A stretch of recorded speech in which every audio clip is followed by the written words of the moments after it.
श्री स्वामी समर्थ महाराजांना माझा नमस्कार असो. श्री साईबाबांना माझा नमस्कार असो. श्री संत गजानन महाराजांना माझा नमस्कार असो. मुंबईत वांद्रे येथे रामचंद्र आत्माराम तरखड नावाचे एक गृहस्थ राहत होते. सर्व लोक त्यांना बाबासाहेब म्हणत. बाबासाहेब व त्यांचे कुटुंब साईभक्त होते.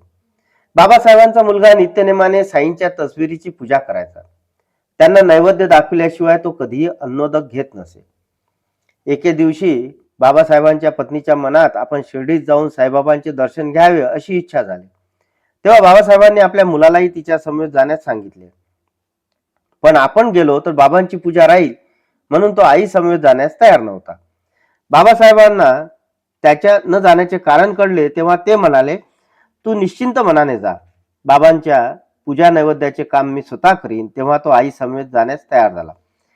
पत्नी व मुलगा शिर्डीस गेल्यानंतर बाबासाहेब मुलाला सांगितल्याप्रमाणे साईबाबांची पूजा नैवेद्य अगदी सेवा मनपूर्वक करू लागले. एके दिवशी मात्र त्यांच्याकडून बाबांचा नैवेद्य दाखवायचे राहून गेले. दुपारी जेवत असताना ही गोष्ट त्यांच्या लक्षात आली. ते तसेच उठले. झालेल्या चुकीबद्दल त्यांनी बाबांची क्षमा मागितली आणि मुलाला तशा आशयाचे एक पत्र पाठविले. इकडे शिर्डीत त्याच दिवशी बाबासाहेबांचा मुलगा व पत्नी बाबांच्या दर्शनास गेली असता बाबा म्हणाले, मी नेहमीप्रमाणे वांद्र्याला गेलो होतो, पण न जेवता उपाशीच परत आलो. ते ऐकताच बाबासाहेबांच्या मुलाने आज आपले वडील नैवेद्य दाखवायचे विसरले आहेत हे ओळखले आणि बाबांना नैवेद्य आणण्यासाठी उठला. बाबांनी त्याला जाऊ न देता तिथेच त्याच्याकडून पूजा करून घेतली. मुलाने बाबासाहेबांना शिर्डीतील वृत्तांत पत्राने कळविला. पत्र वाचून बाबांना आपल्यामुळे उपाशी परतावे लागले या विचाराने त्यांच्या डोळ्यातून अश्रू ओघळू लागले. 2-4 दिवसांनी मुलालाही वडिलांचे पत्र मिळाले. तेव्हा नैवेद्य न दाखविल्यामुळे वडिलांना फार वाईट वाटलेले पाहून त्याला अश्रू अनावर झाले. शिर्डीत असताना एके दिवशी बाबासाहेबांच्या पत्नी सौ तरखड भोजनास बसल्या होत्या. तेवढ्यात दारावर एक कुत्रे आले. त्याला भूक लागली असेल म्हणून त्यांनी आपल्याच पानातील भाकरी कुत्र्यास खाऊ घातली. त्याच वेळी चिखलात माखलेले एक डुक्करही तेथे आले. त्यांनी त्याला भाकरी खाऊ घातली. ही घटना अगदी अचानक आणि सहज घडली होती. ती सौ तरखडांच्याही लक्षात राहिली नाही. दुपारच्या भोजनानंतर सौ तरखड मशिदीत आल्या असता बाबा त्यांना म्हणाले, आई, आज मला भूक लागली म्हणून मी तुझ्यापाशी आलो असता तू मला पोटभर खाऊ घातलेस, त्यामुळे मी तृप्त झालो. यापुढे तू असेच आचरण ठेव, तेच कामी येईल. भुकेलेल्यास आधी खाऊ घालावे, मग स्वतः खावे.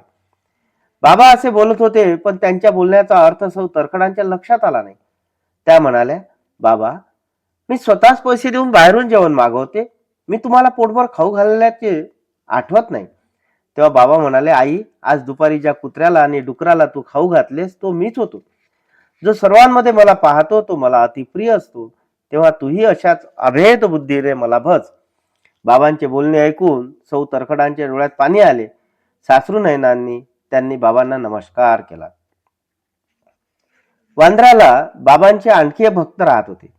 त्यांचे नाव रघुवीर भास्कर पुरंदरे. एके दिवशी ते शिर्डीस यायला निघाले तेव्हा सौ तरखडांनी सौ पुरंदरे यांना 2 वांगी दिली व म्हणाल्या, बाबांना वांग्याचे भरीत व वांग्याच्या काचऱ्या खूप आवडतात. शिर्डीत गेल्यावर बाबांना ते पदार्थ तयार करून खायला द्या. पुरंदरे शिर्डीत आले. ते परिवारासह बाबांच्या दर्शनास गेले. मशिदीत माध्यान्हाची आरती झाली. अन्य भक्तांच्या नैवेद्यासोबत सौ पुरंदऱ्यांनीही आपले नैवेद्याचे पान ठेवले. मग त्या बिराडी परतल्या. श्री बाबांनी प्रत्येक नैवेद्यातील थोडे थोडे अन्न ग्रहण केले. तेव्हा भरिताची चव चाखताना त्यांना वांग्याच्या काचऱ्यांची आठवण झाली. ते जेवायचे थांबले. ते पाहून भक्तांना आता हंगाम नसताना वांगी कुठून आणायची असा प्रश्न पडला.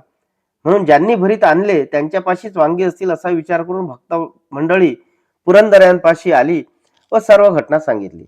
तेव्हा सौ पुरंदरे म्हणाल्या, मी फक्त वांग्याचे भरीत केले, वांग्याच्या काचऱ्या नंतर नेण्याचे ठरविले होते. ही माझी मोठी चूकच झाली. त्यांनी बाबांची क्षमा मागितली आणि तळून आणलेल्या वांग्याच्या काचऱ्या त्यांना वाढल्या. बाबांनी काचऱ्यांचा स्वाद घेत भोजन केले. ही गोष्ट जेव्हा इतर भक्त मंडळींना कळली तेव्हा बाबांची भक्त वत्सलता पाहून सर्वजण आश्चर्य करू लागले. बाळाराम मानकर हे साई भक्त होते. ते वांद्र्यातच राहत होते. त्यांनी देहत्याग केला तेव्हा त्यांचा मुलगा गोविंद याने त्यांचे क्रियाकर्म शिर्डीतच करायचे ठरविले. शिर्डीस यायला निघण्यापूर्वी तो तरखडांकडे गेला. सौ तरखडांनी त्याच्याकडे बाबांना देण्यासाठी एक पेढा दिला. त्याला निघण्याची घाई झाली होती म्हणून त्यांनी दुसरे काही दिले नाही. गोविंदाने शिर्डीत आल्यावर बाबांचे दर्शन घेतले. बाबा त्याला म्हणाले, तू माझ्यासाठी काही आणले आहेस का? त्यावर तो नाही असे म्हणाला. बाबा त्यावेळी त्याला काही बोलले नाही. त्यानंतर संध्याकाळी तो पुन्हा बाबांच्या दर्शनास आला, तेव्हाही सौ तरखडांनी दिलेला पेढा द्यायला विसरला. बाबांनी त्याला पुन्हा माझ्यासाठी काही आणलेस का असे विचारले, तेव्हा तो नाही म्हणाला. ते ऐकून बाबा म्हणाले, किती विसरभोळा आहेस तू. घरून निघताना तुला त्या आईने माझ्यासाठी काहीतरी खाऊ दिला आहे ना, मग नाही असे का म्हणतोस? ते ऐकून गोविंदाला सौ तरखडांनी दिलेल्या पेढ्याची आठवण झाली. त्याने बाबांची क्षमा मागितली आणि आणलेला पेढा त्यांच्या हाती दिला. श्री साईबाबांना माझा नमस्कार असो.